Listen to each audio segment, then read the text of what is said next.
Thank you guys sa nagbigay. Thank you ate. Ayan, Madam Evelyn, thank you. Ayan siyang binigay sa akin yung mga beads. Accessories. Kayang gagawin ko dito. Ay, ang cute ng mga kulay in fairness.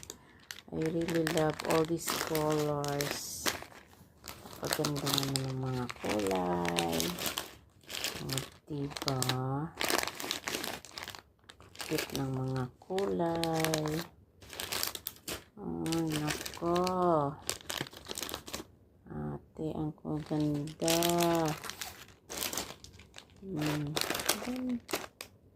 Dami kaya. This is my favorite color.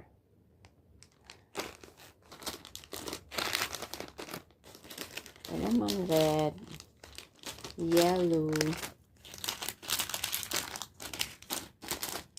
Dami nito.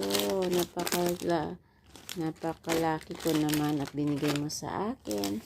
Thank you, ate. Kaya ni ate Evs. Yan. I love these colors. Very pretty. Ang gaganda ng combination ng kulay. Thank you very much for your love and kindness. Thank you. Ayan, napakadami. Picture natin. Aray ko.